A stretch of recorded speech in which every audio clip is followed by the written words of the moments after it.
Bharatiya Janata party Jagtial నియోజకవర్గ కార్యాలయం కమల నిలయంలో బీజేపీ రాష్ట్ర కార్యవర్గ సభ్యురాలు డాక్టర్ భోగశ్రావణి విలేకరుల సమావేశం ఏర్పాటు చేశారు.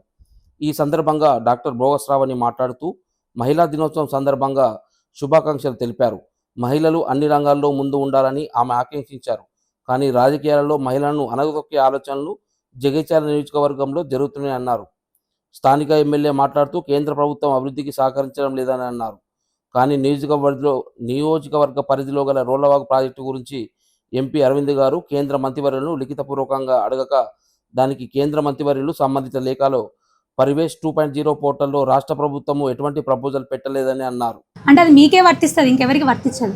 నేను చైర్మన్ ఉన్నప్పుడు మీరు ఎమ్మెల్యేగా ఉన్నారు, జీవన్ రెడ్డి గారు ఎమ్మెల్సీగా ఉన్నారు, అదేవిధంగా ధర్మపురి అరవింద్ గారు ఎంపీగా ఉన్నారు. అభివృద్ధి కార్యక్రమాల కోసం వాళ్ళతో మాట్లాడినట్టు అందరికీ ఫోన్ చేసి ఇన్వైట్ చేయాలి. నేను చైర్మన్ అన్నప్పుడు అన్న ఇప్పుడు కౌన్సిలర్లు ఉన్నారు, మా కౌన్సిలర్ ఉన్నారు, నాగరాజ్ అన్న సీన్ అన్న ఉన్నారు. నిన్న ప్రజాపాలన ప్రోగ్రామ్స్ అయినాయి, పోయినలా లేదా వాళ్ళు? మరి కాంగ్రెస్ ప్రోగ్రామ్ మేము పోకుండా ఉంటామని ఉన్నారా? పోయినరు. ఎందుకంటే కౌన్సిలర్లు వాళ్ళకి బాధ్యత ఉంటుంది. అట్లనే నేను కూడా ఎంపీ గారికి ఫోన్ చేసిన, జీవన్ రెడ్డి గారికి ఫోన్ చేసినప్పుడు నేను చైర్మన్ ఉన్నప్పుడు అభివృద్ధి కార్యక్రమాల కోసం మున్సిపల్కి సంబంధించినటువంటి ఒక ఉద్యోగి కూతురు చాలా దారుణమైనటువంటి జబ్బుతో హాస్పిటల్లో అడ్మిట్ అయితే హైదరాబాద్లో ఎంపీ గారికి ఫోన్ చేస్తే ఇమీడియట్గా వారి ఫౌండేషన్ నుంచి ఆర్థిక సాయం చేసింది, ఇమీడియట్గా ఏమీ ఆలోచించకుండా. అప్పుడు కూడా అది వైరల్ అయింది. చేసిండ్రా లేదా? నేను ఒక చైర్మన్ అయి ఉండి ఎమ్మెల్సీతో మాట్లాడితే తట్టుకోలేవు, ఎంపీతో మాట్లాడితే తట్టుకోలేవు, సొంత పార్టీలో ఉన్నటువంటి పక్కనున్న మంత్రులతో మాట్లాడితే తట్టుకోలేవు, పక్క కాన్స్టిట్యున్సీ ఎమ్మెల్యేతో పెద్ద మనిషి జిల్లా అధ్యక్షుని మాట్లాడితే తట్టుకోలేవు, స్వయాన నిన్ను నీ కోసం గెలిపించి కష్టపడి తిరిగిన కవితతో మాట్లాడితే నువ్వు తట్టుకోలేవు.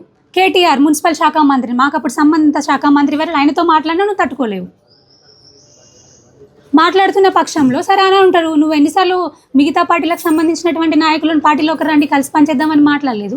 అట్లనే వారు అడిగినరు. అడిగినంత మాత్రం నేను వెంబడి వెళ్ళినానా? వెళ్ళలేదు. నువ్వు సత్తపూసవా? నువ్వేమన్నా సత్తపూసవా? నేను ఒక్కదాన్నే బాధపడినా నీ వల్ల?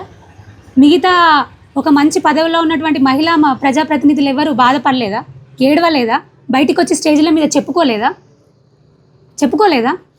అంతెందుకు నీ చుట్టూన్న కార్యకర్తలు ఎంత బాధపడ్డారు, ఎంత మోసం చేసినావు? గెలిచింది ఏజెండా మీద కనీసం నిన్ను కష్టపడి కాళ్ళ చక్రాలు కట్టుకొని తిరిగిన ఆమె జైల్లో ఉంటే ఆమె చెప్పకుండా దొంగరాత్రి పోయి కండువా కప్పుకున్నావు కదా. నిన్ను గెలిపించినటువంటి కార్యకర్తలకు కూడా చెప్పకుండా పోయి కండువా కప్పుకున్నావు కదా, రాత్రికి రాత్రి అర్ధరాత్రి. అట్లా పోయినానా నేను? తల్లి పాలు తాగి రొమ్ము గుత్తి పోయినావు నువ్వు. పోయినానా అట్లా నేను? నువ్వు అంత కష్టాలు పెట్టినా, ఎన్ని చేసినా, కలెక్టర్ గారితో కోఆర్డినేట్ చేసుకున్నా, అప్పుడున్న సంబంధిత శాఖ మంత్రితో కోఆర్డినేట్ చేసుకున్నా, పక్కకున్న మంత్రితో చెప్పుకున్నా, ఇవన్నీ జరిగి తాళలేని పక్షంలో రాజీనామా చేస్తే ఒక ఆడబిడ్డ ఆగమైంది అని చెప్పి అప్పుడు గౌరవ ఎంపీ ధర్మపురి అరవింద్ గారు వచ్చిండ్రు. అయ్యో ఆడబిడ్డ ఇట్లా అయిందని ఈటల రాజేందర్ గారు వచ్చిండ్రు. ఎంతోమంది వచ్చిండ్రు. అందరూ చూడలేదా ప్రజలు? ఆలోచించుకున్న తర్వాతనే నేను పార్టీకి రిజైన్ చేసి వెళ్ళిపోయినా తప్ప ఏం మాట్లాడుతున్నావు నువ్వు? సరే నేను ఒక్కదాన్ని అట్లా అనుకోవచ్చు. నీ గురించి స్టేజ్ల మీద ఎంతమంది మహిళా మనులు బాధపడలేదు? నీ పార్టీలో ఉన్న వాళ్ళు, పదవిలో ఉన్న వాళ్ళే మహిళా ప్రజాప్రతినిధులే. నేను మహిళల గురించి మాత్రమే చెప్తున్నా. బాధపడ్డ వాళ్ళు ఇంకా పాపం మగవాళ్ళైనా మా వాళ్ళు చాలామంది ఉన్నారు. పెద్ద కార్యకర్తలు, చిన్న కార్యకర్తలు అందరూ ఉన్నారు. అందరూ ఉన్నారు.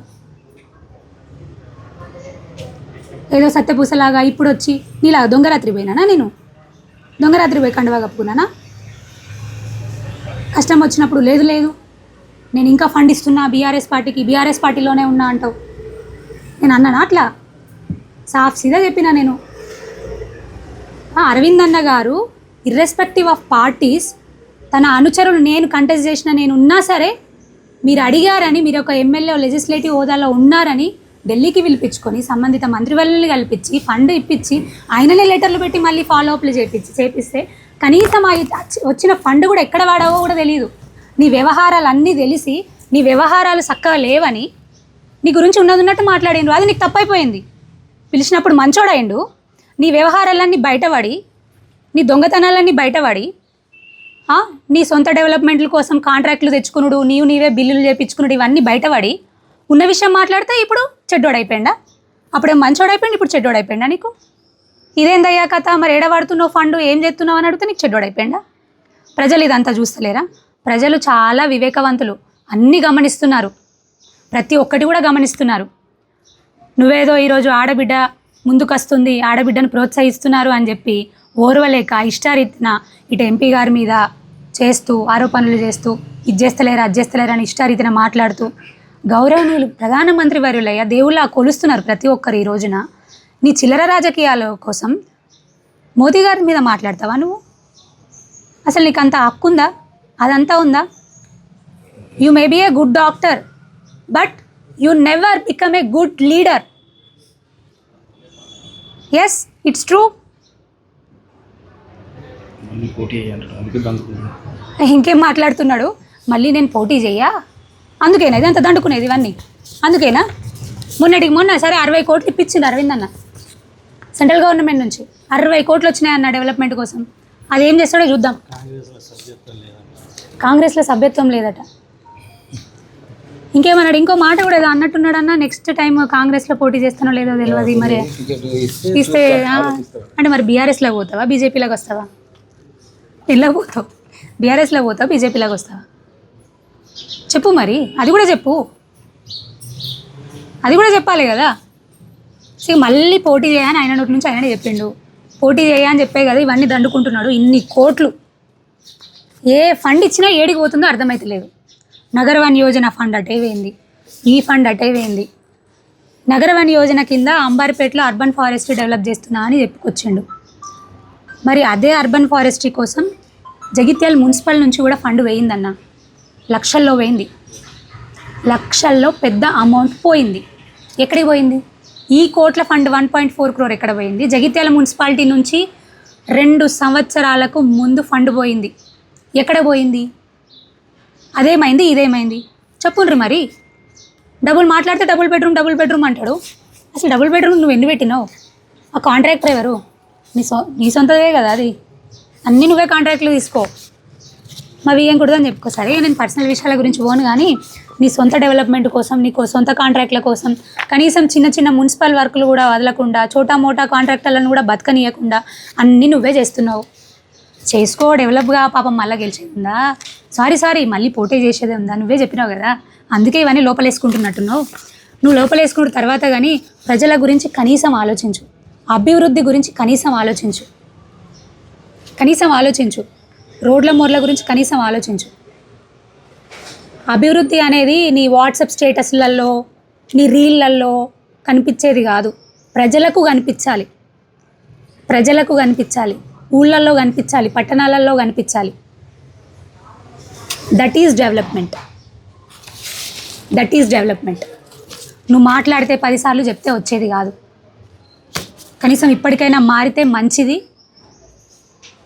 అన్ని రకాలుగా మేము బాగుంటున్నాం అనేసి ఎక్కడికక్కడిని మహిళలను తొక్కిపెడుతున్నావు. నిజంగా చెప్తున్నాను, ఎవరిని ఎట్లా ఉసిగొల్పాలో అట్లా ఉసిగొల్పుతున్నావు, ఏం చేయాలో అది చేస్తున్నావు. నువ్వు ఏమన్నా చేసుకో. మహిళగా తట్టుకొని ముందుండాలి. ప్రజల ఆశీర్వాదం నాకుంది అనే ఉద్దేశంతోనే నేను ఈ రోజున వాళ్ళు ఇచ్చే సపోర్ట్తోనే నేను ముందుకెళ్తున్నా. ఏదో కొంత ప్రలోభ పెట్టి ఇది చేసి మొన్న గెలిచినావు, ఆ గర్వంతోనే విర్రవీగుతున్నావు. నువ్వు దండుకుంటున్నావు, కోట్లు దండుకుంటున్నావు, ప్రజల సొమ్మునంతా దండుకుంటున్నావు, సొంత అభివృద్ధి చేసుకుంటున్నావు. పోయిన ప్రతిసారి నువ్వు ఫోటో దిగుతున్నావు రిప్రజెంటేషన్ ఇచ్చి తప్ప, నువ్వు పోయేది మాత్రం నీ సొంత కాంట్రాక్ట్ బిల్లుల కోసం. స్వయాన నేను చైర్మన్ ఉన్నప్పుడు చాలాసార్లు చూసిన ఆ విషయం నేను. ఇప్పుడు కూడా నువ్వు చేసేది అదే. నువ్వు నిజంగా అభివృద్ధి చేయగలిగితే ఎంతో జరిగి ఉండేది, కానీ జరుగుతలేదు. మహిళలైనా నువ్వు ఇంత ఒత్తిడి తెస్తున్నా, తట్టుకుంటున్నా, నిలబడుతున్నా ప్రజల ఆశీర్వాదంతోనే, వాళ్ళ అండదండలతోనే ఇంకా నేను ఇలా ఉన్నాను. నిజంగా చెప్తున్నా, ఇప్పటికీ కూడా నువ్వు మారకుండా ఒత్తేస్తా, తొక్కేస్తా, మహిళలను అన్ని రకాలుగా కూడా ఇచ్చేస్తా అంటే చేసుకో. కానీ ధైర్యంగా నేను నిలబడతాను, కలబడతాను, నా ప్రజల ఆశీర్వాదాలతో ముందుంటాను. మా భారతీయ జనతా పార్టీ అయినా కూడా డెఫినెట్గా అరవింద్ అన్న గారి నాయకత్వంలో, వారి దిక్సూచిలో ప్రజల అభివృద్ధి కోసం, సంక్షేమం కోసమే పనిచేస్తుంది. ఎప్పటికప్పుడు కూడా ఎంపీ ల్యాండ్స్ కూడా అన్ని విలేజ్లలో, టౌన్లో కూడా ఎప్పటికప్పుడు వారు పెడతానే ఉన్నారు. దానికి సంబంధించినటువంటి ప్రతి ఒక్క నివేదికలు కూడా మా దగ్గర ఉన్నాయి. అవి కూడా మేము చూపిస్తాం, ప్రజలందరూ చూసేదే. ఖచ్చితంగా మేము అభివృద్ధికి, సంక్షేమంకి కట్టుబడి ఉన్నాం. భారతీయ జనతా పార్టీ ఎప్పుడైనా కూడా ఆ ఎజెండాతో మాత్రమే ముందుకెళ్తుందని మరొకసారి తెలియజేసుకుంటున్నాను. Thank you so much.